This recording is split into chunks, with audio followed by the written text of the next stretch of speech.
In the vast spectrum of life on Earth, animals appear in nearly every shade imaginable. Yet one color remains strikingly rare: blue. There are no blue tigers, no blue bats, no blue dogs or squirrels. Even the mighty blue whale, despite its name, is more gray than blue. When nature does create blue, it does so with extraordinary brilliance. These rare flashes of blue seem to glow with a light of their own. But why is blue so exceptional? The answer lies deep within the worlds of evolution, chemistry, and physics. Let us begin with one of nature's most elegant storytellers, the butterfly. Butterflies are among the most colorful creatures on Earth.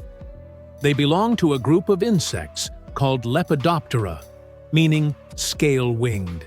Each of their wings is covered in thousands of microscopic scales that scatter light and create color.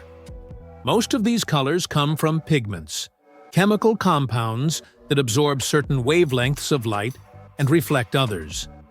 Carotenoids and melanins, for example, produce the rich oranges, reds, yellows, and browns found in many species.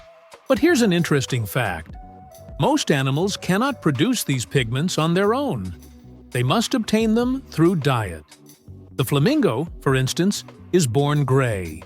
It becomes pink only because of the carotenoid pigments it absorbs from the tiny crustaceans it eats.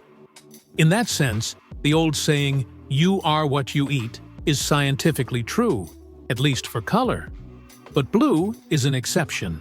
Blue, unlike red or yellow, almost never comes from pigments. To understand why, we turn to one of the most breathtaking creatures on Earth, the Blue Morpho butterfly. Its wings shine with a metallic, iridescent blue that seems almost unreal. Yet, astonishingly, those wings contain no blue pigment at all. If we look closely under a microscope, we see a landscape of intricate ridges on each scale, shaped like rows of tiny trees. These structures act not as chemical colorants, but as physical engineers of light. When light hits the wing, the ridges split and reflect it in precise patterns. Some wavelengths cancel each other through interference, while others amplify one another in perfect harmony. Only blue light survives this optical dance, and it is reflected back to our eyes with extraordinary intensity. A thin layer of dark pigment beneath these structures absorbs unwanted colors like red and green, leaving only a vivid, pure blue. This is not color created by matter. It is color created by structure. This phenomenon depends on a property of light called the index of refraction, the way light bends as it passes through different materials. The scales of the Blue Morpho contain tiny pockets of air, which are critical to this optical illusion.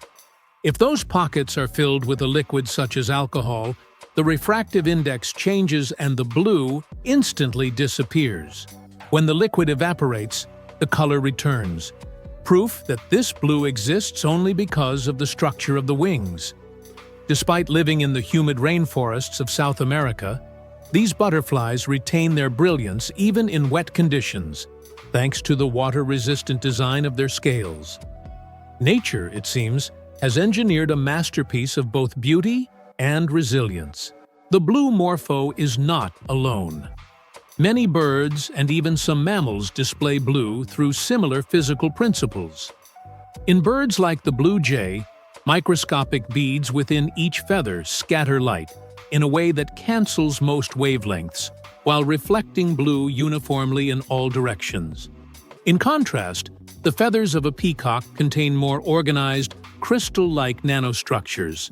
These structures reflect light directionally, producing a spectacular shimmer that changes with the viewing angle. Even some monkeys have blue skin tones derived not from pigments, but from microscopic scattering within the skin itself. And remarkably, human blue eyes owe their color to the same mechanism. Tiny fibers in the iris scatter light in such a way that only blue wavelengths reach the observer. True blue pigments, on the other hand, are almost non-existent in the animal kingdom. No known vertebrate, not even the most colorful bird or reptile, produces a natural blue pigment. Across millions of species, scientists have discovered only one butterfly genus, known as the olive wings, that can synthesize a genuine blue pigment. This makes them among the rarest examples of true blue in all of nature. So why didn't evolution simply create blue pigments more often? The answer may be that animals evolved the ability to see blue long before they developed the biochemical tools to make it. Creating a new pigment requires complex genetic pathways and energy-intensive chemistry. Instead, evolution found a simpler, more efficient solution: reshaping microscopic body structures to bend and reflect light. In other words, life discovered physics before it discovered new chemistry. Nature found a shortcut. It engineered blue not by mixing molecules, but by sculpting light itself. The study of these structural colors has fascinated scientists for centuries. In the 17th century, the English scientist Robert Hooke examined peacock feathers under an early microscope and noted that their colors were fantastical, existing not in pigment, but in structure. Even Isaac Newton explored these effects, recognizing them as examples of light interference, the same principle that creates colors in soap bubbles and oil films. Today, researchers still study these natural nanostructures to inspire innovations in technology, from color-fast fabrics to energy-efficient displays and sensors. The story of blue in nature is, ultimately, a story of ingenuity. It reminds us that beauty in the natural world often arises not from simple chemistry, but from the complex interplay of light and structure. The rarest color on Earth is not painted. It is engineered by evolution. And in that engineering, we find both science and art woven together, a shimmering testament to the creativity of life itself.